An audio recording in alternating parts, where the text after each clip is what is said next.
வருவாய் தருணமிதுவே அழைக்கிறாரே வல்ல ஆண்டவரே சுவண்டை. வருவாய் தருணமிதுவே அழைக்கிறாரே வல்ல ஆண்டவரே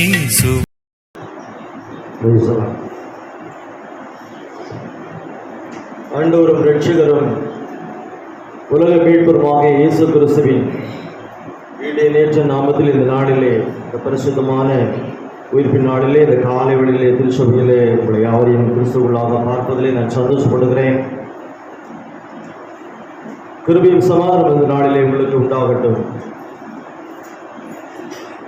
அன்புள்ள நல்ல ஆண்டவர் அவருடைய தயவுள்ள சித்தத்தின்படி அவருடைய பிள்ளைகளை அன்பாக கடந்த வாரங்கள் முழுவதும் அன்பாக நடித்து வந்திருக்கிறார். அதற்கு நீங்களும் நானும் சாட்சியாக இருக்கிறோம்.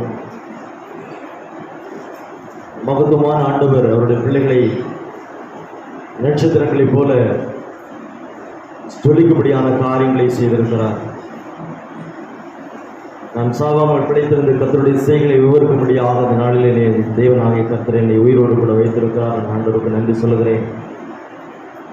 இந்த நாளில் திருச்சபையிலே இதனுடைய வார்த்தைகளை பகிர்ந்துள்ளபடியான தேவன் எனக்கு தந்த திறனுக்கிறதுக்காக நான் ஆண்டவருக்கு நன்றி சொல்லுகிறேன்.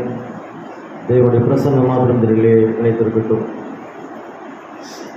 இதனாலே தியானத்திற்காக தெரிந்து கொண்டதான பரிசுத்த வசனம் உபாகம புஸ்தகம் 3ஆம் அதிகாரம் 24வது வசனத்தை வாசிக்கலாம். கர்த்தராகிய ஆண்டவரே, நீர் உமது அடியேனுக்கு உமது மகத்துவத்தையும் உமது வல்லமையுள்ள கரத்தையும் காண்பிக்க தொடங்கினீர். வானத்திலும் பூமியிலும் உம்முடைய கிரியைகளுக்கும் உம்முடைய வல்லமைகளுக்கும் ஒப்பாக செய்யத்தக்க தேவன் யார்? இருந்தவனமாக கண்களை மூடி ஜெபிக்கலாம். என்னை நேசிக்கிற பரம தகப்பனே, ஆசீர்வதிக்கப்பட்ட இந்த நல்ல சமயத்திற்காக நமக்கு நன்றி செலுத்துகிறோம்.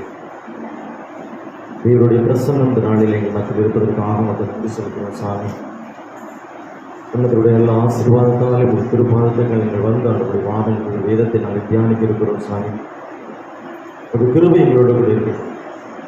இந்த மகத்துவம், இந்த வல்லமை எங்களோட கூட இருக்கட்டும். அது எங்களுக்கு ஆசீர்வாதமாக இருக்கு. எங்களுக்கு கிருபை தாகும். அதை மறுக்கத்தில் வெளிப்படுவீராக இயேசு நாமத்தில் பிதாவே, ஆமென். கர்த்தருடைய வசனம் விதமாக சொல்லுது. என்னுடைய கருத்தினுடைய ஆசீர்வாதங்கள் இல்லையா? சந்தோஷமா தானே இருக்கீங்க? ஆமென். கர்த்தர் உங்களை ஆசீர்வதிக்கட்டும். உற்சாகமாக தேவனுடைய சமூகத்திலே இருக்க தேவங்களை ஆசீர்வதிப்பாராக. வேதவசனம் சொல்லுகிறது, கர்த்தராகிய ஆண்டவரே, நீர் உமது அடியேனுக்கு உமது மகத்துவத்தையும் உமது வல்லமையுள்ள கரத்தையும் காண்பிக்க தொடங்கினேன். வானத்திலும் பூமியிலும் உம்முடைய கிரியைகளுக்கும் உம்முடைய வல்லமைக்கும் ஒப்பான தேவன் யார்? உம்முடைய கடவுளுக்கு நிகரான தேவன் இந்த பூமியிலே யாரும் இல்லை. ஆமென். Praise the Lord. தேவன் நாளிலே மகிமைப்படட்டும். நாம் வாசித்ததான வேத பகுதியில் ஒரு வசனம் சொல்லுகிறது. அப்படின்னா, மனிதன் இந்த பூமியில் வாழ்கிறதான நாட்களில் புசித்து குடித்து நன்மையை அறிவிப்பது அல்லாமல் ஒரு பலனையும் காணவில்லை. இதனுடைய பிரயாசத்தில் பங்கு. இதுவும் யாருடைய கருத்திலிருந்து வருகிறது? தேவனுடைய கருத்திலிருந்து வருகிறது. மனுஷ புசிக்கணும், குடிக்கணும், நல்லா இருக்கணும்னா தேவனுடைய கரம் தான் உங்களோட கூட இருக்க வேண்டும். அப்படின்னா தான் நீங்கள் அதெல்லாம் செய்ய முடியாது, உங்களுக்கு கிடைக்கும். அது உங்களுடைய பிரயாசத்தின் பலன் என்று சொல்லி நீங்கள் அனுபவிப்பீங்க, நினைப்பீங்க. பிரயாசப்படுறோம், வேலை செய்கிறோம், அதனால தான் நமக்கு கூலி கொடுக்குறாங்க, அதில் நம்ம சாப்பிட்றோம், புசிக்கிறோம் அப்படின்னு. வேலை செய்கிறவர்கள் வேலை செய்யலாம்.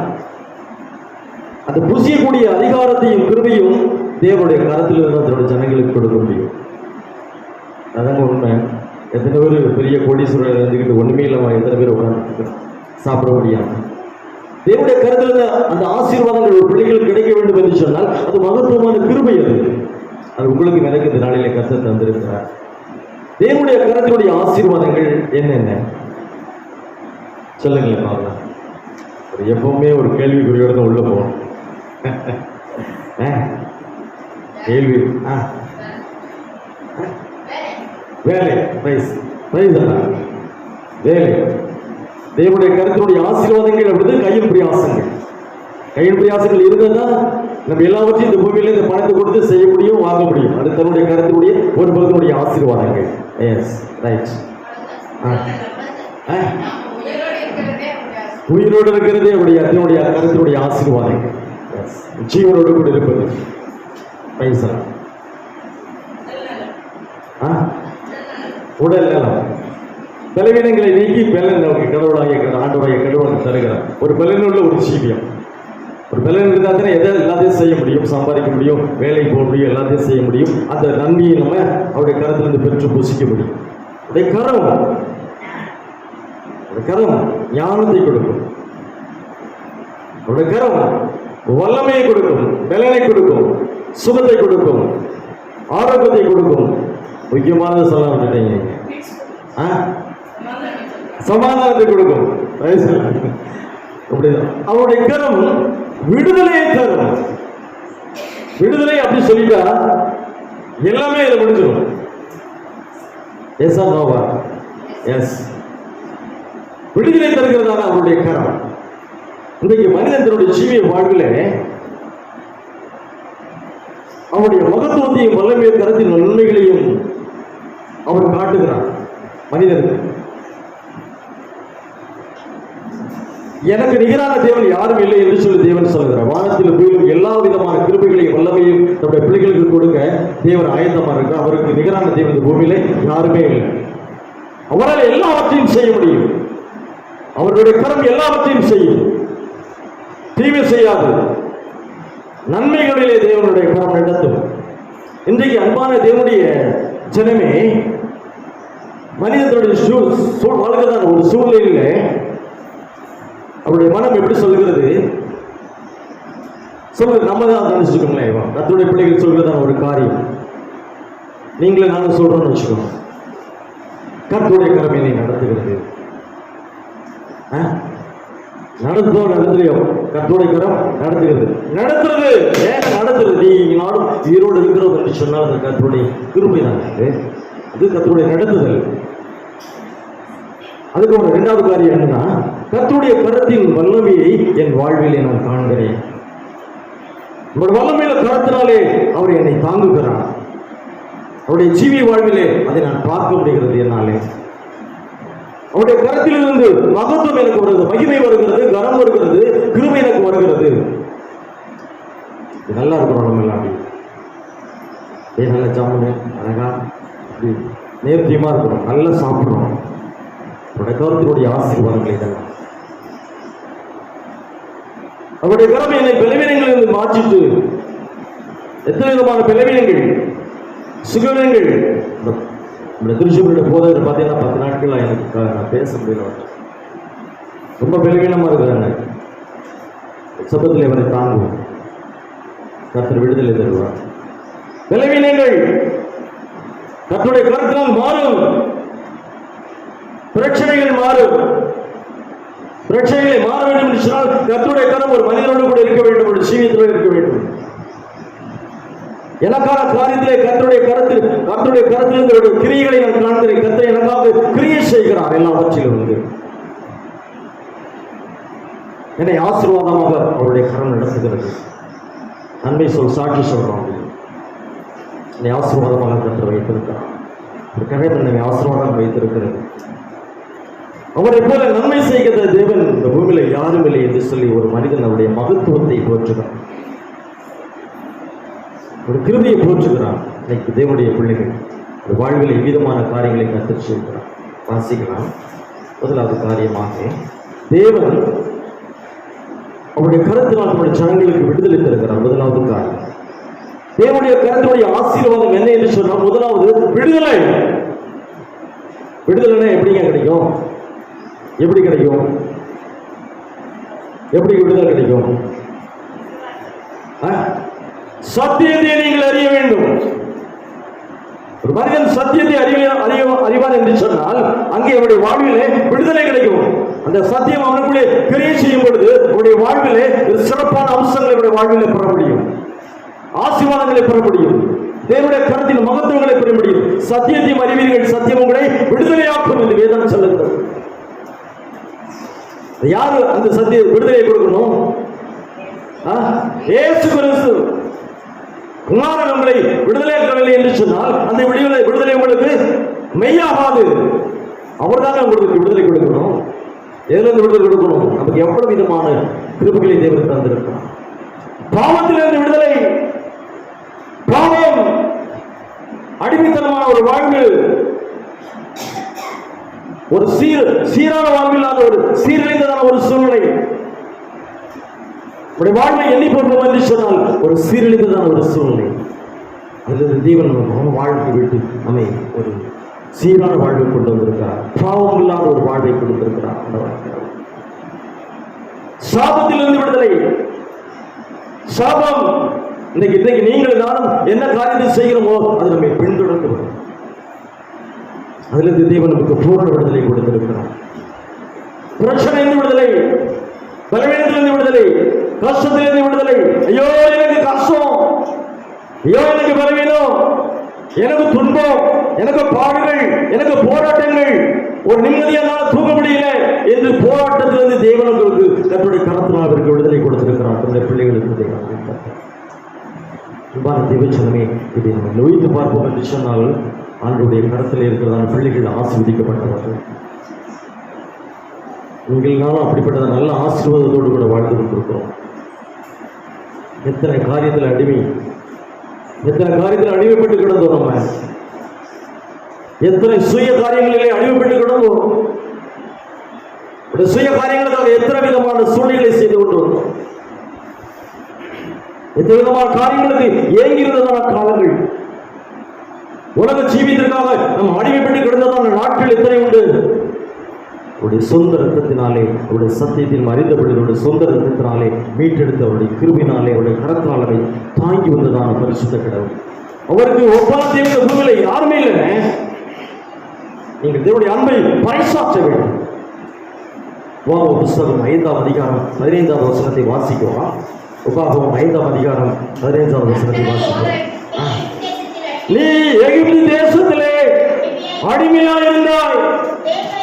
உன் தேவனாகிய கர்த்தர் உன்னை அவ்விடத்தில் இருந்து வல்லமையுள்ள கரத்தினாலும் ஓங்கிய புயத்தினாலும் புறப்பட பண்ணினார் என்றும் நினைப்பாயாக. ஆகையால் ஓய்வு நாளை ஆசரிக்க தேவனாகிய கர்த்தர் உனக்கு கட்டளையிடுகிறார்.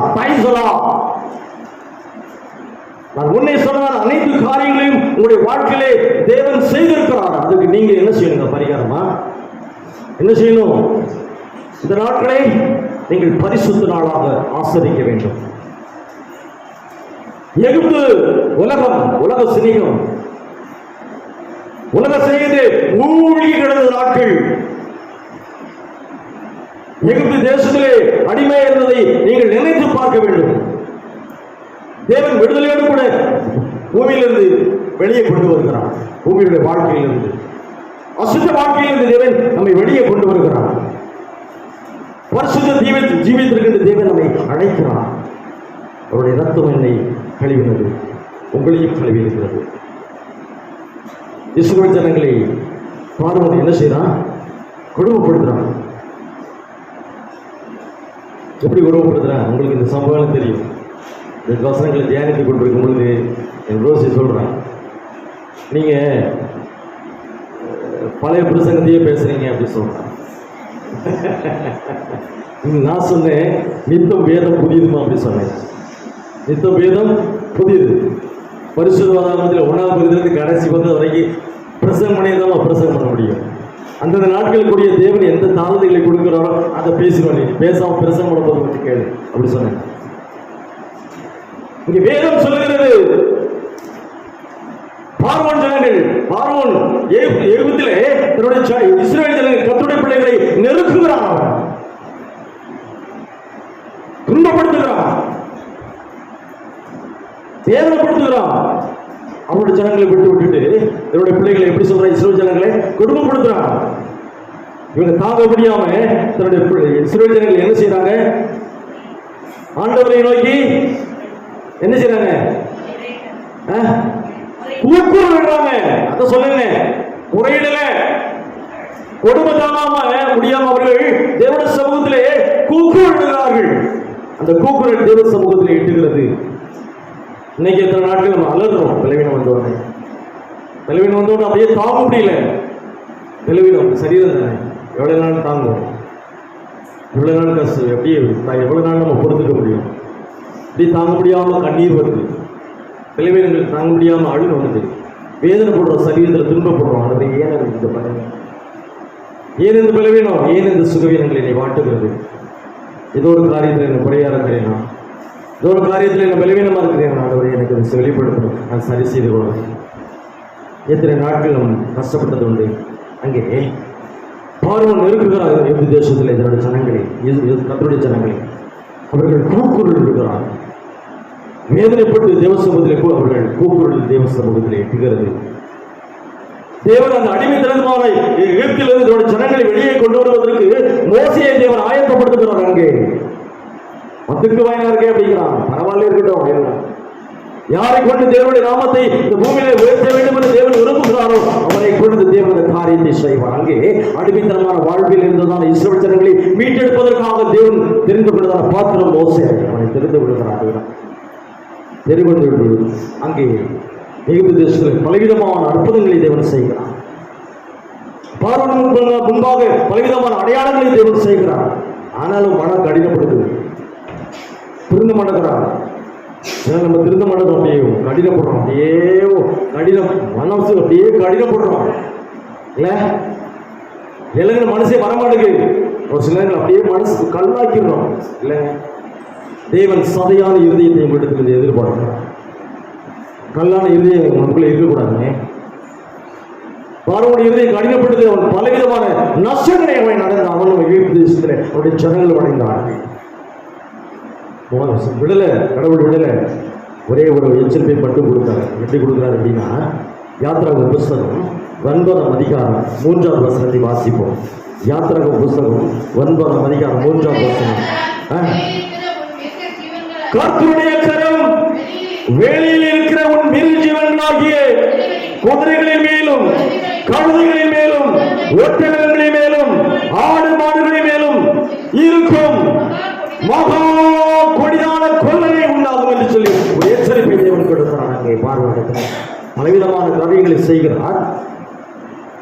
ஒரு விதமான இஸ்ரவேல் ஜனங்களுக்கும் எகிப்திற்கும் ஒரு வித்தியாசத்தை அங்கே தேவன் காட்டுகிறார்.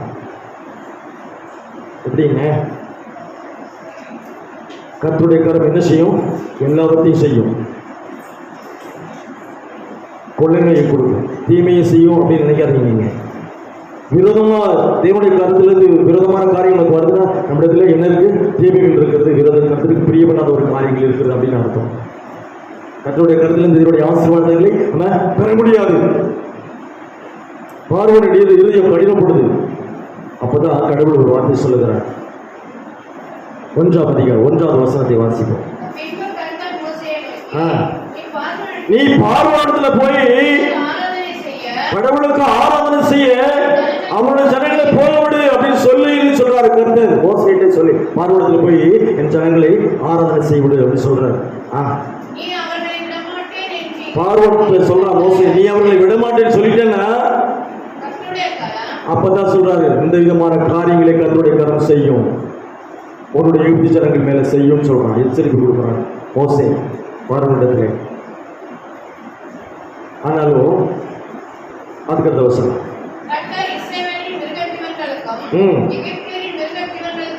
வித்தியாசம் பண்ணினார். எப்படிங்க சொல்ற? எச்சரிக்கை கொடுக்கும். ஜனங்களை ஆராதிக்க ஜனங்களை விட்டு, யார? இஸ்ரவேல் ஜனங்களை அவருடைய தெய்வமாகிய கர்த்தருக்கு ஆராதனை செய்ய ஜனங்களை விட்டு. இது ஒரு பகுதி தான். இது விடலன்னு சொன்னா கர்த்தருடைய காரியம் என்ன செய்யும் அப்படிங்கிறதை சொல்றேன் அப்படின்னு சொல்லி சொல்றான் மோசே பார்வோனிடத்துல. கர்த்தர் இஸ்ரவேலின் மிருகஜீவன்களுக்கும் எகிப்துடைய மிருகஜீவன்களுக்கும் வித்தியாசத்தை காட்டுவார். உங்களுக்கும் புரொஃபஸர்களுக்கும் வித்தியாசத்தை தேவன் காட்டணுங்க. அதுதான் கர்த்தருடைய ஆசீர்வாதங்கள். நீங்க எப்படி இருக்கணும் அப்படின்னு தான் உங்களுக்கு ஆசீர்வாதம். நீங்க இருக்கீங்க, பக்கத்தில் உள்ள ப்ரொஃபஸர் வந்திருக்காங்க, உங்களுக்கும் அவங்களுக்கும் வித்தியாசத்தை நீங்க உங்களுடைய வாழ்விலே பார்க்கணும். அதுதான் கர்த்தருடைய ஆசீர்வாதம். அதுதான் கர்த்தருடைய நடத்துதல். அதுதான் கர்த்தருடைய மகத்துவம், அவருடைய வல்லமை. அதுதான் கிருபைங்க.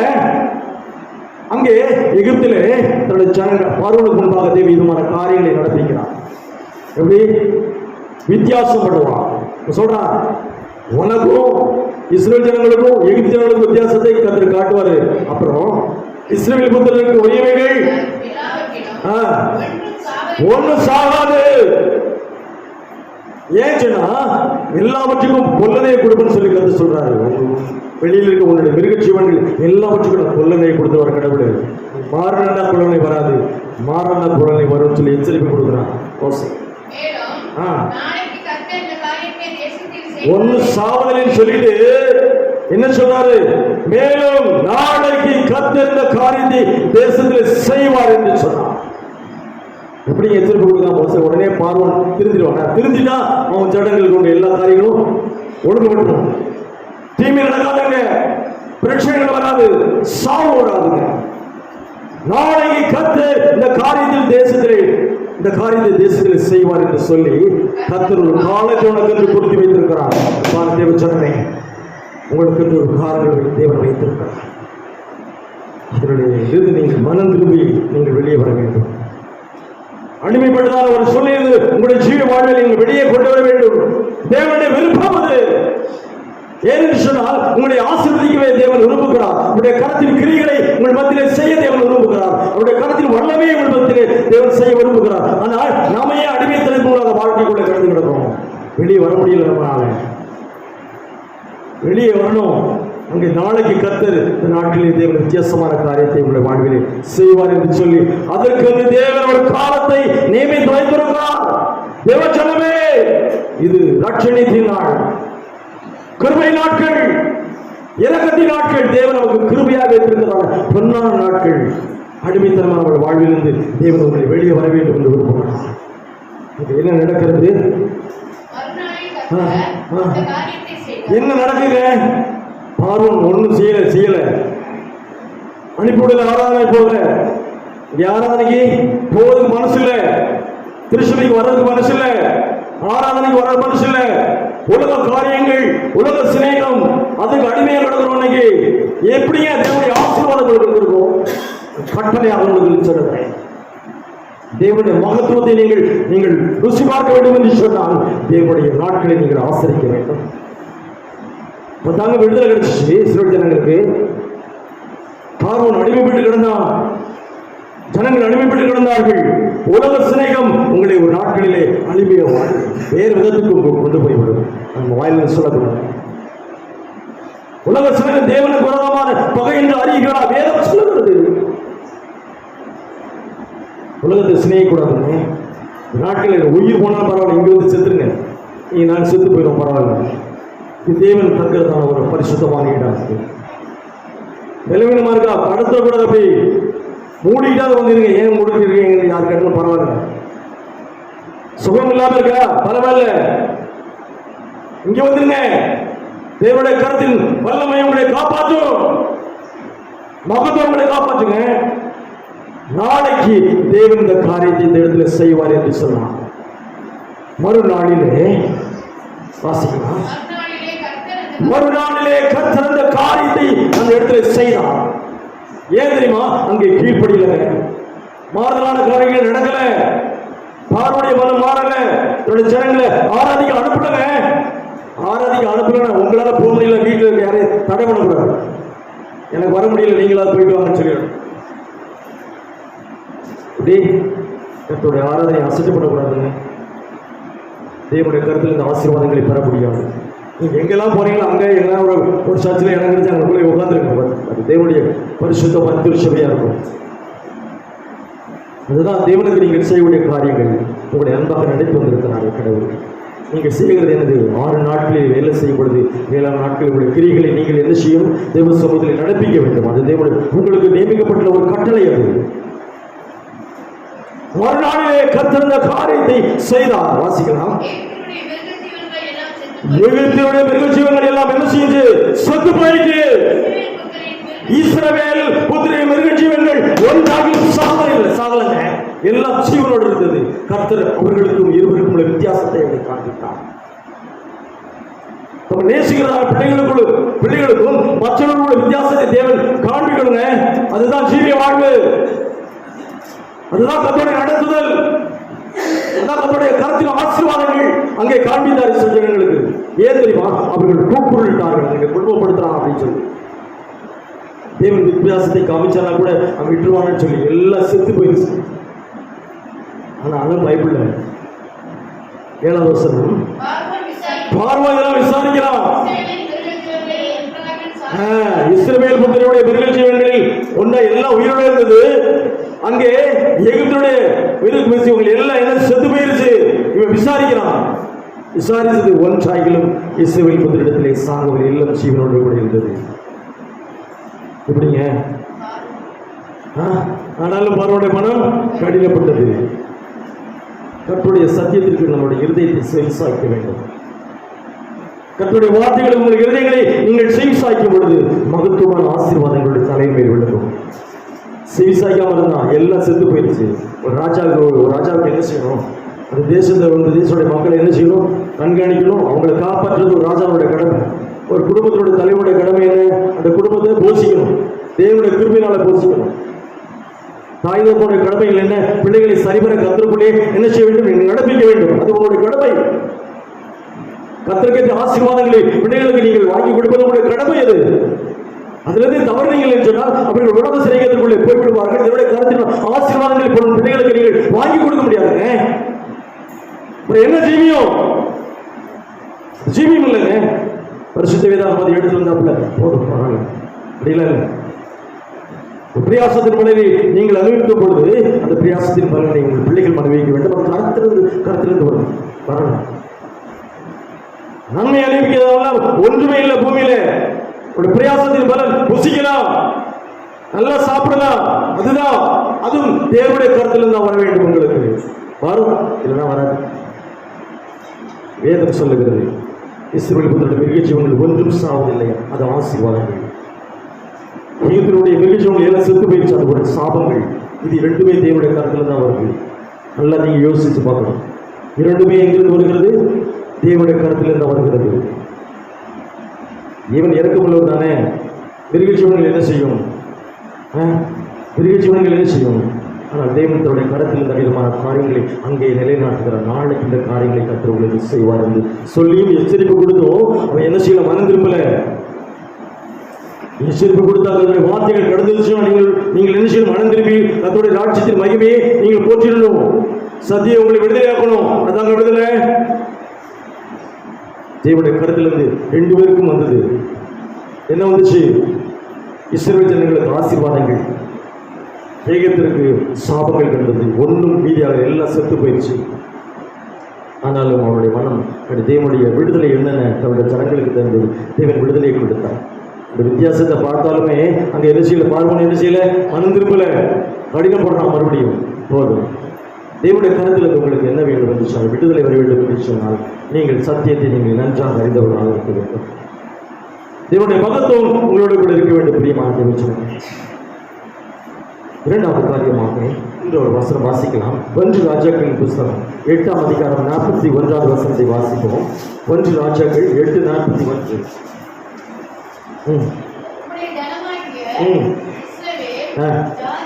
உம்முடைய ஜனமாகிய இஸ்ரவேல் ஜாதியல்லாத அந்நிய ஜாதியார் உமது மகத்துவமான கிராமத்தையும் உமது பலத்த கரத்தையும் உமது ஓங்கிய புயத்தையும் கேள்விப்படுவார்களே. கேள்விப்படுவாங்க. என்ன சொல்றது இந்த வசனத்திலே? இஸ்ரவேல் ஜனங்கள் அல்லாத அந்நிய ஜாதியாரும் தேவனுடைய மகத்துவத்தையும் அவருடைய வல்லமையும் கிருபையும் அவர்கள் அறிந்து கொள்ள வேண்டும். அதற்கு நம்மளுடைய ஜீவன் எப்படி இருக்கணும்? கர்த்தருக்குள்ளே நிலைத்திருக்க வேண்டும். கர்த்தருக்குள்ளே ஜீவன் நிலைத்திருக்கும் என்று சொன்னால் தேவனுடைய மகத்துவத்தை நம்மை பார்க்கிறதா அந்நிய ஜாதியார் தேவனுடைய மகத்துவம் அவர்களிடத்தில் இருக்கிறது, வல்லமை இருக்கிறது, தேவனுடைய ஆசீர்வாதங்கள் அவர்களிடத்தில் இருக்கிறது என்று அவர்கள் அறிவார்கள். அது நம்முடைய ஜீவ வாழ்விலே அதை நிலைநாட்ட வேண்டும் என்று தேவன் விரும்புகிறார். நீங்கள் செய்ய வேண்டும் பிரியமானவர்களே. இந்த விதத்தில் வேதம் சொல்லக்கூடிய ஜனமாகிய இஸ்ரவேல் அல்லாத ஜாதியாரைய அந்நிய ஜாதியார் உமது மகத்துவமான லாபத்தையும் உமது பலத்த கருத்தையும் உமது ஓங்கிய புலத்தையும் அவர்கள் கேள்விப்பட வேண்டும். உங்கள் மூலமாக அவர்கள் கேள்விப்பட வேண்டும். அது தேவனுடைய ஆசீர்வாதம். இரண்டாவது காரியமாக வாசிக்கலாம்.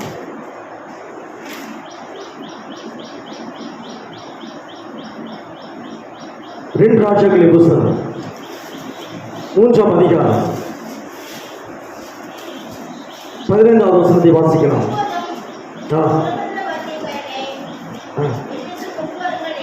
ரெண்டு ராஜாக்கள் 3ஆம் அதிகாரம் 17வது வசனம்.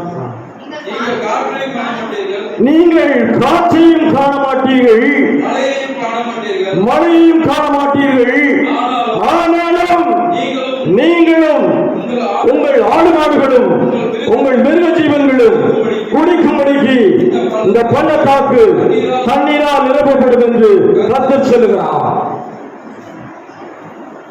தேவனுடைய கரம் இயற்கைக்கு மேலான ஒரு அதிசயங்களை உங்களுடைய வாழ்க்கையிலே செய்யும். இரண்டாவது காரணம், தேவனுடைய கரம் இயற்கைக்கு மேலான அற்புதங்களை உங்களுடைய வாழ்விலே செய்யும். அது என்னங்க இயற்கைக்கு மாறான அற்புதம்? சுருக்கமாக சொல்லுங்க. இயற்கைக்கு மாறான அற்புதம் என்ன உங்களுடைய வாழ்க்கையில? இன்னைக்கு கால சூழ்நிலைகள் எப்படி நடந்துகிட்டு இருக்கு?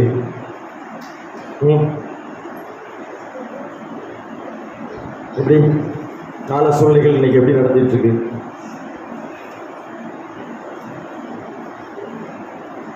கால சூழ்நிலைகள் மாறி இருக்கு, வானிலைகள் மாற்றங்கள். இங்கே தேவன் சொல்லுகிறார், இயற்கைக்கு மாறான ஒரு அற்புதங்களை உங்களுடைய வாழ்வில் நான் செய்வேன் அப்படின்னு சொல்லி. அதே அதிகாரத்தில் சுருக்கமாக சொல்றேன். 1வது வசனத்தை 3ஆம் அதிகாரம் 1வது வசனம்.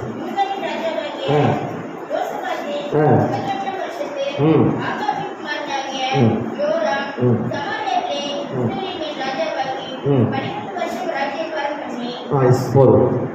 அங்கே யோசபாத் ராஜாவுக்கு விரோதமாக மோவாபியர் படையெடுத்து வருகிறார்கள். யோசபாத் ராஜா கூட 2 பேர் ராஜாக்களை சேர்க்கிற இஸ்ரவேல் ராஜாவையும் ஏதோமின் ராஜாவையும் கூட சேர்த்துக்கிறாங்க. நம்ம சண்டை கொண்டு யாரும் 2 பேரும் சேர்த்துக்கிறதில்ல இல்லை. இந்த விசாரிக்க, இந்த காரியத்தை விசாரிக்க போன கூட என் கூட வாங்க. தண்ணியா நம்மளால போக முடியாது. ஒரு காரியத்தை எடுத்து ஏதோ ஒரு காரியத்தை நம்ம ஒரு பிரச்சனைக்கு போறேன்னு சொன்னா கூட 2 பேரும் நம்ம சேர்த்துக்குவோம். சொந்த பந்தங்கள், இன பந்தங்கள், பெரிய ஆட்கள் அதெல்லாம் ஒரு சேர்த்துக்கிட்டு நம்ம ஒரு பிரச்சனைக்கு போவோம். அங்கே மோவாபியர்கள் யோசபாத்துக்கு விரோதமாக அவர்கள் படையெடுத்து வரும்பொழுது அவன் கூட 2 ராஜாக்களை சேர்த்துக்கிறான். யாரை சேர்த்துக்கிறான் அப்படின்னா இஸ்ரவேல் ராஜாவையும் ஏதோமின் ராஜாவையும் சேர்த்துக்கிறான். சேர்த்துக்கிறவர்கள் யுத்தத்துக்கு போகிறார்கள். போகிற வழியிலே மிருகஜீவன்களுக்கும் ராணுவத்திற்கும் என்ன இல்லை? தண்ணி இல்லை, குடிக்க தண்ணி இல்லை. அவர்கள் ஒரு பள்ளத்தாக்கு வழியாக நடந்து போகிறார்கள். படையெடுத்து போறாங்க. மோவாபியரை சந்திக்கிறதுக்கு முன்பாக இவர்களுக்கு என்ன, அவர்களுக்கு படைப்படங்களுக்கு என்ன இல்லை? குடிக்கிறதுக்கு தண்ணி இல்லை. சோறு இல்லாமல் கூட இருக்கலாம், குடிக்க தண்ணி இல்லாமல் இருக்க முடியாது. குடிக்க தண்ணி இல்லை. அப்போ அந்த 11வது வசனம் சொல்லுகிறது, விதமான காரியங்கள் அங்கே நடக்கிற பொழுது யோசபாத் ராஜா சொல்லுகிறான், நாம் இந்த காரியங்களை விசாரிக்கும்படியாக கர்த்தருடைய தீர்க்கதரிசி ஒருவர் இங்கே இருக்கிறார் என்று நம்ம விசாரிப்போமா என்று சொல்லுகிறார். அங்கே பிரச்சனைகள் வருகிறது. அவைகள் அவருடைய தேவைகளுக்காக யாரிடத்துல போறாங்க? கர்த்தருடைய தீர்க்கதரிசியிடத்திலே விசாரிக்கும்படியாக அவர்கள் தீர்க்கதரிசியை தேடுகிறார்கள். கர்த்தருடைய இந்த காரியத்திலே, இந்த இடத்திலே கர்த்தருடைய காரியங்களை நேசிக்கும்படியாக நாம எங்க போறோம்? திருச்சபைக்கு வரோம். கர்த்தருடைய காரியங்கள் இங்க அவங்களுக்கு போதிக்கப்படுகிறது. அங்கே அவங்களுக்கு தேவைகளுக்காக எங்க போறாங்க? கர்த்தரிடத்துல போறாங்க. அங்க கர்த்தர் போறாங்க. தீர்க்கதரிசிகள், தீர்க்கதரிசிகள்னா தேவனுடைய பிரதிநிதிகள். இந்த காரியத்தை குறித்து அவங்கள்ட்ட ஒரு ஆலோசனை கேட்போம் அப்படி சொல்லி 3 ராஜாக்களும் அங்கே இந்த சம்பவமான இடத்திற்கு அவர்கள் தேடுகிறார்கள், தீர்க்கதரிசிகள் தேடுகிறார்கள். அங்குதான் வேதம் என்ன சொல்லுகிறது? எலியாவின் கைகளுக்கு தண்ணீர் வார்த்த சாபாத்தின் குமாரனாகிய எலிசா என்கிறதான ஒரு தீர்க்கதரிசி அங்கே இருந்தார் என்று வேதம் சொல்லுகிறது. தீர்க்கதரிசியை பார்த்தாங்க, தீர்க்கதரிசியை கண்டுபிடிச்சாங்க. அப்ப அவங்களுக்கு என்ன செய்வாங்க? விடுதலை கிடைச்சிடும், அங்க ஒரு பதில் வந்துடும், அங்க ஒரு ஆசீர்வாதங்கள் கிடைக்கும். தீர்க்கதரிசிகளை கண்டுபிடிக்கலன்னா அவங்களுக்கு ஆசீர்வாதங்கள் இல்லைங்க. அங்க தீர்க்கதரிசியை பார்த்தாங்க. ஏன் சொன்னா அந்த காரியத்தை விசாரிக்கும்படி அங்கே ஒரு தீர்க்கதரிசி அவர்கள் தேடுகிறார்கள். அங்கு தேடும் பொழுதுதான் எலியாவின் கைகளுக்கு தண்ணீர் பார்த்து சாபாத்தின் குமாரனாக எலிசா என்ற தீர்க்கதரிசியை அவர்கள் அங்கே பார்க்கிறார்கள். தீர்க்கதரிசியை பார்த்த உடனே அவர்கிட்ட போய் முறையிடுறார்கள். முறையிட்ட உடனே அங்கே அவன் என்ன சொல்றான்? அவன் ஒருத்தரை பார்க்கல. அப்ப சொல்ல 15வது வசனம் என்ன சொல்லுகிறது? இல்ல 15வது வசனம் அவன் சொல்றான், தீர்க்கதரிசி இப்போதும் சுரமண்டல வாத்தியக்காரனை இடத்திலே கொண்டு வாருங்கள். அது வாசிக்கப்படுது. கர்த்தருடைய கரம் எலிசா தீர்க்கதரிசி மேல் இறங்கிச்சு. தேவனுடைய ஆவியானவர் எலிசாவின் மேல் இறங்கினார். ஏன்னா நம்முடைய வேண்டுதல் எப்படி இருந்தது? இந்த காரியத்தை குறித்து எங்களுக்கு ஒரு நல்ல பதில் வேண்டும் என்று உங்களுடைய எதிர்பார்ப்பு. மிருக ஜீவன்கள் தண்ணி குடிக்காம கிடைக்க ஆதங்கப்படுற ராஜா முறுமுறுக்கிறாங்க. இந்த வனாந்திரத்தில் எங்களுக்கு கொல்வதற்காக எங்களை கூட்டு வந்திருக்கிறார் என்று ராஜாவும் சேர்ந்து சாவடிக்கவாத வனாந்திரத்திலே ஒரு பள்ளத்தாக்கு தேவன் எங்களை கொண்டு வந்திருக்கிறார். அப்பதான் சொல்ல, யோசபாத் பயப்படாதீங்க, இந்த காரியத்தை குறித்து விசாரிக்க முடியாத தீர்க்கதரிசிட்ட போவோம். எங்க நீங்க காரியங்களை விசாரிக்கும்படி திருச்சபைக்கு வரணுங்க. காரியங்களை விசாரிக்கும்படி தீர்க்கதரிசிட்ட போகணும். காரியங்களை விசாரிக்கும்படி நீங்கள் தேவனுடைய தாசனிடத்திலே போகணும். ஒரு காரியங்களை முறையிடணும், அவர்களுக்காக ஜெபிக்க சொல்லணும். அங்கே உங்களுக்கு கர்த்தர் பதில் கொடுப்பார். அவங்க செய்யறவங்க கர்த்தர்களுக்கு அந்த இடத்துல ஒரு விடுதலை தருவார், ஒரு பலன் தருவார்கள். அங்கே விடுதலை உண்டாயிற்று பலனுடைய. அப்பதான் சொல்றான், அப்பதான் கர்த்தருடைய கரம் உரைக்கிறது. பள்ளத்தாக்கு எப்படி இருக்கும்? பள்ளத்தாக்கு எப்படி இருக்கும்? பள்ளத்தாக்கு எப்படி இருக்கும்? இப்படி மலைகள் இருக்கும். ஊடால என்ன போகும்? தண்ணி போகும். பள்ளத்தாக்கு என்ன போகும்? தண்ணி போகும். அது இயற்கையுடைய அம்சங்கள். பள்ளத்தாக்கு 2 பக்கம் மலைகள் ஊடால தண்ணி போகும். ஆனா வேதம் என்ன சொல்லுகிறது? இந்த பள்ளத்தாக்கில் எங்கும் வாய்க்கால்களை வெட்டுங்கள். பள்ளத்தாக்கில் வாய்க்காலை வெட்ட முடியுமா? சரிந்து போயிருக்கிற மலைகள் இல்லை. அவர் என்ன கடவுளை பேசுறாரு? மிருக ஜீவன்கள் இறங்கி போய் மிருக ஜீவனை கண்டுபிடிக்க முடியுமா? முடிக்க முடியாது. அப்ப அந்த வெளியே நீங்கள் வாய்க்கால்கள் விட்டு தங்கதாக அந்த இடங்கள் சமபூமி ஆகும். அது பள்ளத்தாக்கு எப்படி இருக்கும்? 2 பக்கம் இறங்கி மிருக ஜீவன்கள் ஓடுற பள்ளத்தாக்கில் தண்ணி குடிக்க முடியுமா? அது இயற்கைக்கு மாறான ஒரு காரியங்கள், இயற்கையான அம்சங்கள் அதுதான். ஆனா வேதம் என்ன சொல்லுகிறது? கடவுள் உரைக்கிறது என்னவென்றால், இந்த பள்ளத்தாக்கள் எங்கும் என்ன செய்யுங்கள்? வாய்க்கால்கள் வெட்டுங்கள். பாத்தி பாத்தியா வெட்டி போடுங்க, சமபூமி ஆயிரும். வெட்டுங்கள். வெட்ட ஆரம்பிச்சோடனே சமபூமி ஆயிரும், சமகாரியங்களாயிரும், ஆசீர்வாதங்கள் கடந்து வந்துடும். அப்பதான் சொல்றீங்க என்ன செய்யணும்? அப்ப என்ன அடுத்த வருஷம் என்ன சொல்லுகிறது? நீங்க மழை பெய்யாது, காற்றடிக்காது. என்ன சொன்னாரு? ஆனாலும் மழை பெஞ்சாதான் தண்ணி. பள்ளத்தாக்கு வறண்டு போய் இருக்கிறது. அந்த பள்ளத்தாக்குல என்ன தண்ணி இல்லைங்க. பள்ளத்தாக்குல தண்ணி இருக்கணும். தண்ணி இல்லாத ஒரு பள்ளத்தாக்கு. பள்ளத்தாக்கு தண்ணீரால் நிரப்பப்படுகிறது. இயற்கைக்கு மாறான ஒரு அம்சங்கள் உங்களுடைய வாழ்க்கையில். அங்கே காற்று வராது, மழை பெய்யாது, ஆனாலும் அந்த இடத்துல தண்ணீர் நிரம்பும். அது எப்படிங்க? இதுதான் கர்த்தருடைய நடப்பு இல்லையா? அதான் கர்த்தருடைய நடப்பு. அவருக்கு நிகரான தேவன் யாருமே இல்லைங்க. அவருடைய கரத்தினால் எல்லாத்தையும் செய்ய முடியும். தேவனுடைய கரத்தினாலே வாய்க்கால் சொன்ன செய்யுங்க. வாய்க்கால்களை இந்த பள்ளத்தாக்களை எங்கு வாய்க்கால்களை வெட்டுங்கள். நீங்கள் காற்றையும் காண வேண்டீர்கள். காற்று அடிச்சதான் மழை, புயல் வந்ததான் மழை. இப்போ இல்ல ஏக அம்சங்கள் மாறிடுச்சு. பருவகாலங்கள்லாம் மாறிடுச்சு. தென்மேற்கு பருவக்காற்று, வடகிழக்கு பருவக்காற்று, அப்படி காற்று இப்படி காற்று. அப்பதான் மழை வரும். இந்த மாசத்துல பனி வரும், இந்த மாசத்துல வெயில் அடிக்கும், இந்த மாசத்துல குளிர் அடிக்கும், எல்லாம் வரும். கால சூழ்நிலைகள் இப்பெல்லாம் எல்லா காரியங்களும் மாறிவிட்டது. உலகத்துல காலங்களையும் சமயங்களையும் மாற்றுகிற தேவன் எல்லாம் மாறிடுச்சுங்க. புயல் அடிச்சா தான் மழை. கடந்த 2 நாளுக்கு முன்னாடி ஸ்கூலுக்கு லீவ் விட்டாச்சு. என்ன லீவு? புயல் வந்துச்சு. புயல் அடிச்ச உடனே மாவட்டம் முழுவதும் மழை. 2 நாள் லீவு. பள்ளிகளுக்கு விடுமுறை, கல்லூரிகளுக்கு விடுமுறை. கால சூழ்நிலைகள் மாறிடுச்சு. புயல் வந்தா மழை. ஏன்னா எல்லாவற்றையும் கடவுள் செய்கிறார். எல்லா ஒரு பக்கத்துல அழிவு, ஒரு பக்கத்துல மனுஷன் சீரான ஒரு சூழ்நிலையில் இல்லாம வாழ்ந்து கொண்டிருக்கிறான். ஒரு அழிவு. காலங்கள் மாறிடுச்சு. 2 நாள் லீவு. முதல் நாள் லீவ் விட்டு எல்லாரும் பள்ளிக்கூட போனா அப்புறம் லீவு. சொரு மழை. அன்னைக்கு கோயில்பட்டியில் மழையே இல்லை. மறுநாள் கோயில்பட்டியில் மழை. கலெக்டர் இங்கே தான் இருக்கிறார், நம்ம ஊரில் தான் இருக்கிறார். அன்னைக்கு கோயில்பட்டி தாலுகாவில் இருக்கிறார். அன்னைக்கு மழை. எங்கள் பாப்பா சொல்கிறான், அவளுக்கு ஸ்கூல் போய் சேர்ந்தாச்சு. ஸ்கூல் விட்டா பிறகு அவங்க பிரின்சிபல் வெளியே விடலை, எல்லாம் உள்ளே இருக்கணும்ல. அன்னைக்கு லீவு, பிள்ளைகளுக்கு வேலையாச்சு. அவள் சொல்கிறான், வந்த உடனே டாடிமா நாளைக்கும் லீவ் விடணும், செவமணிக்கணும் அப்படின்னு. என்ன நாளைக்கும் லீவ் விடணும், நாளைக்கு இதே மாதிரி மழை வரணும்.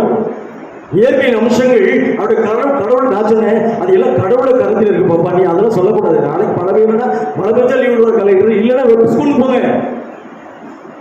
என்ன சோமனத்தில் மறுநாள் காலையில் 7 மணிக்கு நியூஸ். எப்படி காலங்கள் மாறிடுச்சுங்க.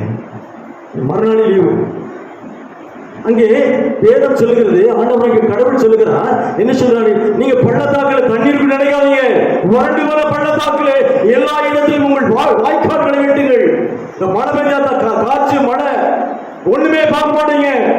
ஆனாலும் நீங்களும் உங்கள் மிருக ஜீவங்களும் குடிப்பதற்கு இந்த பள்ளத்தாக்கு தண்ணீரில் நிரப்பப்படும். எப்படிங்க அது? இயற்கைக்கு மாறான ஒரு விஷயங்களை கடவுளுக்கு சொல்றாரு. பார்த்துருப்பான், ஒண்ணுமே இல்லை. வறண்டு போயிருக்கிறதா என்பார் தேவனுடைய பிள்ளையே, வறண்டு போயிருக்கிறதா நம்முடைய ஜீவ வாழ்விலே தேவன் தண்ணீர் நிரப்ப வேண்டும் என்று விரும்புகிறார். எத்தனை நாட்கள் கஷ்டப்பட்டு கலக்கி கொண்டிருக்கிறதா நாட்கள் எத்தனை உண்டு? வாழ்க்கை வறண்டு போயிருக்கிறதே. ஜீவியத்திலே ஒரு நல்ல ஆசீர்வாதமான சூழ்நிலையிலே தேவனுடைய கருத்தில் எனக்கு ஆசீர்வாதங்கள் இல்லையே. நான் தனிமையாய் வாழ்ந்து கொண்டிருக்கிறேன். என்னை காப்பாற்றுவதற்கு யாரும் இல்லையே. எனக்கு ஒரு பிரச்சனை என்னன்னு சொன்னா யாருமே இல்லையே என்று சொல்லி கலங்கி கொண்டிருக்கிறானே. எத்தனை நாட்கள் நம்முடைய ஜீவி வாழ்வில் இருந்திருக்கிறது. ஆனால் அன்பான தேவச்சனமே, என் ஆண்டோட கரம் முன்னோடு கூட இருக்கிறது. ஏன் என்று சொன்னீர்கள், கத்திற்குள்ளே நிலைத்திருப்பீர்கள் என்று சொன்னால் அவருடைய கரம் முன்னோடு கூட இருக்கிறது. வறண்டு போன வாழ்வை தேவன் தண்ணீரினால் நிரப்ப விரும்புகிறான். அதற்கு ஒரு தேவனுடைய கரம் ஒரு உண்டு. பாலவனமாக இருக்கிறது அவருடைய வாழ்வு. பாலவனமாக இருக்கிறது அவருடைய வாழ்வை தேவன் தண்ணீரால் நிரப்ப முடியும். அவருடைய கரத்தினால் உங்களுடைய வாழ்க்கையிலே ஆசீர்வாதத்தை கொடுக்க முடியும். வாழ்க்கையில ஆசீர்வாதத்திலே நினைத்த காரியங்களுடைய வாழ்விலே செய்ய முடியலையே. வாழ்வு பரண்டு போயிருக்கிறது. வாழ்வு பாலகரமா இருக்கிறது. நான் அநேக நாள் தூஷிக்கப்படுகிறேனே, வாக்கில் ஒரு ஆசீர்வாதம் இல்லை என்று சொல்லி கலங்கி தவித்துக் கொண்டிருக்கிறார் தேவனுடைய சனமே. நான் உங்களுக்கு சொல்லுகிறேன், தேவனுடைய வசனம் சொல்லுகிறது, உங்கள் காட்சியும் காண மாட்டீர்கள். ஒன்றுமில்லை இல்லாத இடத்திலே தேவன் உங்களை அற்புதமாக நடத்துகிறார். ஒன்றுமில்லாத இடத்திலே தேவன் உங்களுடைய கரத்தினால் உங்களுக்கு ஆசீர்வாதத்தை கொடுக்க முடியும். வேலையிலே கஷ்டப்பட்டு கலங்கி தவித்துக் கொண்டிருக்கிற வாழ்வில் தேவன் ஒரு வெளிச்சத்தை தேவன் வாழ்வில் கட்டளையிடுவார். தேவச்சனமே, இது உங்களுடைய எதிர்பார்ப்பு. உங்கள் எதிர்பார்ப்பை தேவன் நிறைவேற்றுவார். வாழ்வை தேவன் வெளிச்சத்துக் கொண்டு வருவார். நீங்க எதையுமே பார்க்க மாட்டீங்க, ஆனால் உங்களுக்கு ஆசீர்வாதமான சூழ்நிலைகள் நடக்கும். நீங்க தேவனுக்குள்ளே நிலைத்திருக்க வேண்டும். தேவனுடைய அன்புக்குள்ளே நிலைத்திருக்க வேண்டும். அப்புறம் தான் உங்களுக்கு அதனுடைய ஆசீர்வாதங்களை பெற முடியும். இயற்கைக்கு மாறான விஷயம். பள்ளத்தாக்கில் வெட்டிங்க, பாலைவன பகுதியில் போய் தண்ணி கிடைக்கணும். எப்படிங்க கிடைக்கும்? பள்ளத்தாக்கில் எப்படி தண்ணி கிடைச்சு? வறண்டு போன ஒரு பள்ளத்தாக்கு. இயற்கைக்கு மாறான ஒரு அற்புதங்களை என்னுடைய வாழ்க்கையை தேவன் அவர்களுக்கு செய்தார்கள். இவருடைய ஆச்சரியமான காரியங்களை தேவன் செய்தார். உங்களுடைய வாழ்வுகளுக்கு அப்படி செய்ய தேவன் விரும்புகிறார். உங்களுடைய வாழ்வில் இருதயம் எப்படி இருக்கிறது? அன்பான தேவச்சனமே, உங்களுடைய இருதயங்கள் எப்படி இருக்கிறது? தேவனுடைய சித்தத்துக்கு உங்களுடைய இருதயங்களை நீங்கள் ஒப்புக்கொடுங்கள். தேவனுடைய காரியங்களுக்கு உங்களுடைய இருதயங்களை நீங்கள் ஒப்புக்கொடுங்கள். தேவனுடைய மகத்துவத்தை நீங்கள் பெற முடியும். தேவனுடைய கருத்தின் ஆசீர்வாதங்களை நீங்கள் பெற முடியும். வறண்டு போயிருக்கிற நம்முடைய வாழ்வை தேவன் செழிப்பாக்க விரும்புகிறார். வாழ்வில் செழிப்பாக இயேசு நாமத்தினால். 3வது காரியமாக வாசிக்கலாம். சீக்கிரமா முடிச்சு. வாசிக்கலாம். 2 நாளாகம புஸ்தகம் 1 நாளாகம புஸ்தகம் 29 அதிகாரம் 1 நாளாகமம் 29 12வது வசனத்தை வாசிக்கலாம்.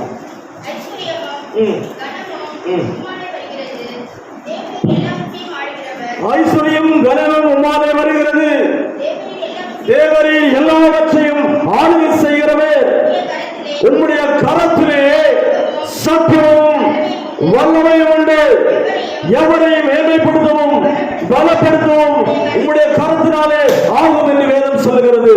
தேவனுடைய கரம் உங்களுக்கு ஐஸ்வர்யத்தை கொடுக்கும். அப்படிங்க ஒரு சந்தோஷமா இருக்கா? 2 சாப்டர் பார்த்தாச்சு. ஃபர்ஸ்ட் சாப்டர் என்ன பார்த்தோம்? விடுதலை கொடுத்தாச்சு. 2வது சாப்டர் என்ன? வித்தியாசமான ஒரு ஆசீர்வாதங்களை கடவுள் உங்களுக்கு கொடுக்க போறாரு. 3வது காரியம் என்ன? உடைய கரத்திலிருந்து என்ன வரப்போகுது? பணம் வரப்போகுது, பொருட்கள் வரப்போகுது, ஆசீர்வாதங்கள் வரப்போகுது. ஒரு செழிப்பு தானே? சந்தோஷமா இருக்கிற நல்ல சொல்லுவாங்க. தேவன் உங்களை ஆசீர்வதிக்கட்டும். ஏன்னா 2 நாளாகமத்தில் வேதம் என்ன சொல்லுகிறது? ஐஸ்வர்யமும் பணமும் ஒரு மேன்மையும் அவருடைய கரத்திலிருந்து வருகிறது. இதை எல்லாவற்றையும் யார் செய்கிறா? ஆளுகிறவர் என் தேவனாகிய கர்த்தர். ஐஸ்வர்யம் அவர் கடத்தில் இருக்கிறது, அவர் ஆளுகை செய்கிற அவர் தானே. நீங்க பணத்தை ஆளுகை செய்ய முடியாது. ஆனா என்ன செய்யணும்? பண விருத்தியானால் இருதயத்தை அதன் மேல் வைக்கக்கூடாது. வேதம் சொல்லுது. ஐஸ்வர்யம் விருத்தியானால் உங்கள் இருதயத்தை அதன் மேல் வைக்காதீர்கள் சொல்லுதா வேதம்? வேதம் சொல்லுகிறதா? இருதயம் ஐஸ்வர்யம் விருத்தி ஆயிடுச்சுன்னா நம்ம இருதயத்தை எங்க வைக்கக்கூடாது? அதன் மேல் வைக்கக்கூடாது. கடவுள் கொடுத்த ஆசீர்வாதம் அப்படின்னு நினைச்சுக்கணும். அப்படியே இந்த பணத்தை அப்படி வச்சுக்கிட்டு இதுக்கு கூட எப்படி சம்பாத்தியம் பண்ணலாம், இது என்ன செய்யலாம், இது என்ன பண்ணலாம், வட்டி கொடுக்கலாமா கொடுக்கக்கூடாதா, கொடுத்த கூட கொஞ்சம் வட்டி இருக்கு, சும்மா இருக்கிறாங்க மனசு தோணும். அதை யார் ஆளுகை செய்யணும்? கடவுள் ஆளுகை செய்யணும். நீங்க ஆளுகை செய்யக்கூடாது, அது உங்களை ஆளுகை செய்யக்கூடாது. நீங்க தான் பணத்தை ஆளுகை செய்யணும், பணம் உங்களை ஆளுகை செய்யக்கூடாது. அது ஜீவியம் இல்லைங்க. அது எங்க யாருடைய கருத்துல வருகிறது? ஐஸ்வர்யம் கனமும் அவருடைய கருத்துல தான் வருகிறது. அவர் தான் அவனுக்கு கொடுக்கணும். இது எல்லாவற்றையும் ஆளுநர் கடவுள் தான். இவருடைய கருத்திலே சத்துவம் இருக்கிறது, வல்லமை இருக்கிறது, மேன்மை இருக்கிறது. எல்லாரையும் உயர்த்தணும்னா யாரால முடியும்? அவரால் தான் முடியும். எவரையும் மேன்மைப்படுத்தவும் பலப்படுத்தவும் அவருடைய கருத்தினால் தான் ஆகும். உங்களை உயர்த்தணும்னா கருத்து தான் உயர்த்தணும். இல்லைங்க, நீங்களும் உயர முடியுமா? பணத்தினால உயர்ந்துடலாமா? படிப்பினால் உயர்ந்துடலாமா? உத்தியோகத்தினால உயர்ந்துடலாமா? இல்லைங்க. உங்களுடைய செய்கைகளினாலே நீங்கள் மேன்மைப்படுத்தப்படுவீர்கள். உங்கள் கிரியைகளினாலே உங்களுக்கு மேன்மை வரும். உங்களுடைய சகலவிதமான நன்மைகளினாலே உங்களுக்கு தேவன் கிருபையை கொடுப்பார், நன்மையை கொடுப்பார், மகத்துவத்தை கொடுப்பார், வல்லமையை கொடுப்பார். அதை உங்களுக்கு மேன்மைப்படுத்துவார் தேவன். அது எப்போ? அவருடைய கரத்தினால தான் வரணும். அது எப்போ வரணும் அப்படின்னா உங்களுடைய கிரிகைகளால வரணும். உங்கள் கிரிகைகளால நீங்கள் என்னுடைய ஆசீர்வாதங்களை பெறணும். அப்பதான் உங்களுக்கு மேன்மை. அதுதான் மேன்மை, அதுதான் ஐஸ்வர்யம். அந்த பொருள் தான் நிலைத்திருக்க மாட்டேன். ஐஸ்வர்ய விருத்தியான இதயத்தில் மேல வைக்கக்கூடாது. விட்டுருங்க, பணத்து மேல கண் வைக்கக்கூடாது. நாம பணத்தை ஆளுகை செய்யணும், பணம் நம்ம ஆளுகை செய்யக்கூடாது. அப்போ வாசிக்கலாம். 1 நாளாகமம் 29 அதிகாரம் 1வது வசனத்தை வாசிப்போம்.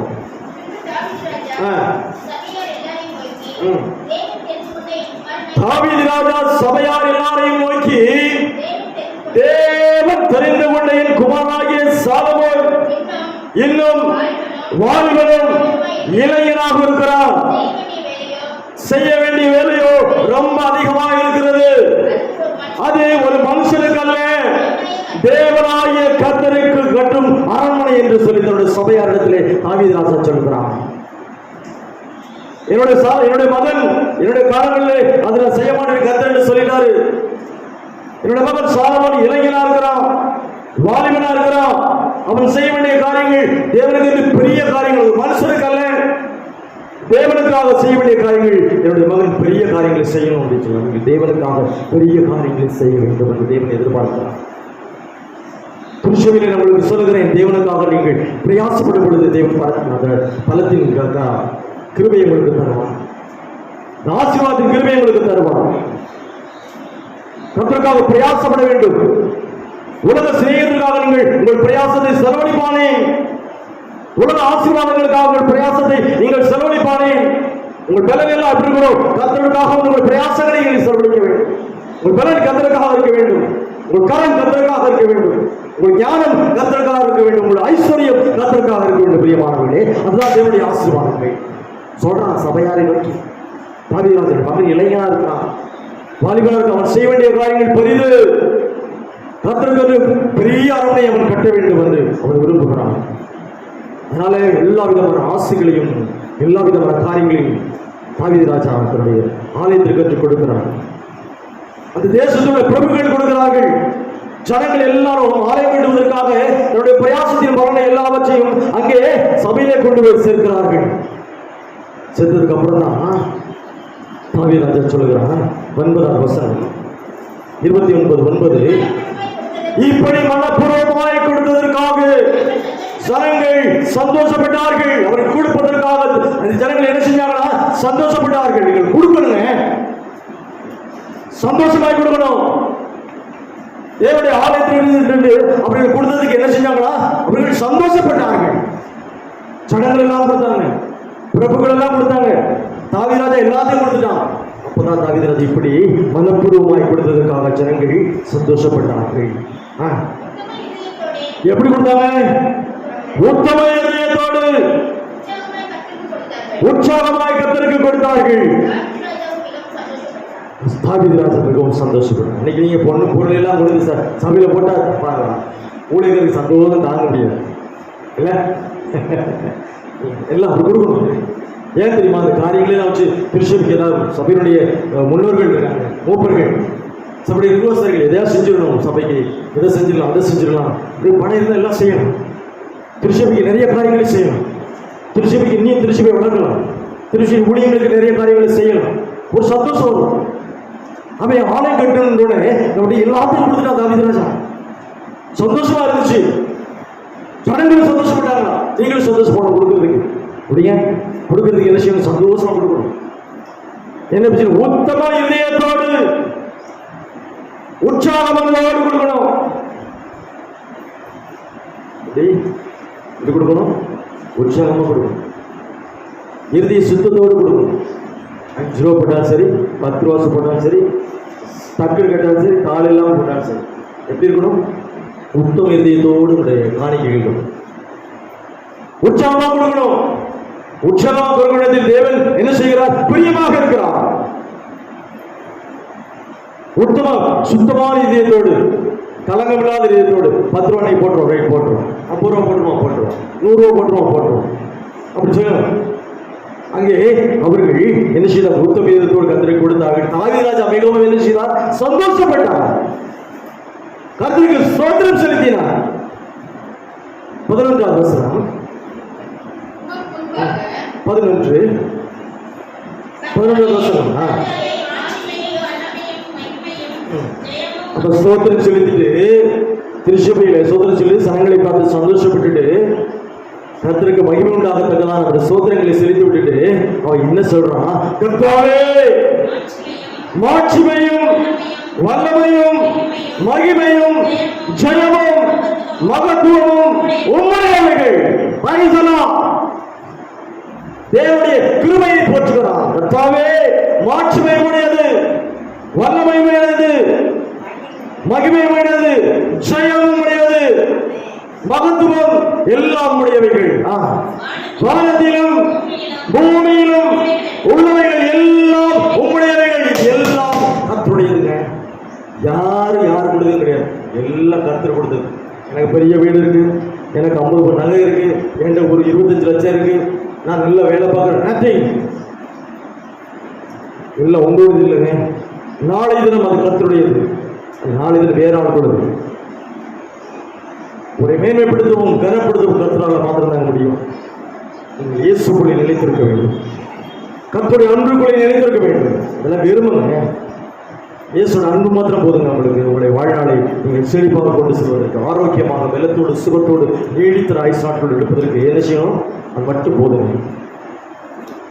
வேதம் சொல்லுகிறது, வானத்திலும் பூமியிலும் உள்ளவைகள் எல்லாம் கர்த்தருடையவைகள், கர்த்தாவே ராஜ்யமும் உம்முடையது, எல்லாருக்கும் தேவரின் தலைவராய் உயர்ந்திருக்கிறார். அடுத்த வசனம் அப்பதான் என்ன சொல்றான்?